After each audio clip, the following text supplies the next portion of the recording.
The debate about which gun is better has been around since the release of the game. After 3 years of me playing and reaching Immortal multiple times, I can confidently say that I know the answer. But to understand this totally, first we need to look at the pros and cons of each gun. The Vandal has the faster fire rate, spraying with Vandal is also easier. It has more magazine capacity and you can one-tap someone from any given range. But what if I tell you that I actually lied to you? Out of those 4 things that I mentioned, only one is true. The only benefit to play with the Vandal is that you can eliminate an enemy with one single bullet to the head from any distance. In every other aspect of the game, the Phantom outperforms the Vandal. So in reality, the Phantom is faster, has more ammo, and it's easier to control. On top of that, the Phantom can one-tap as well, but only within 50 meters. However, the majority of players still think that the Vandal is better, and they stand by that. But then I see them holding these angles. You might be surprised, but these are all within that 50-meter range. So they choose to play in a position with the Vandal where they give up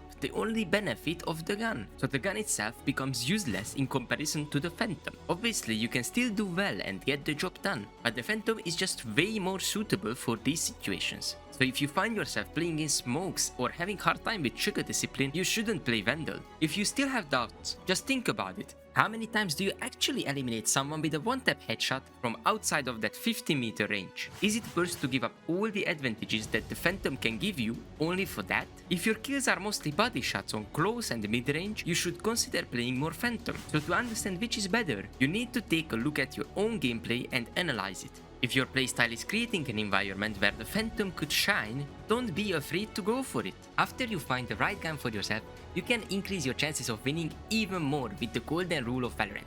And if you wanna learn a little bit more about this, you should check out this video as well.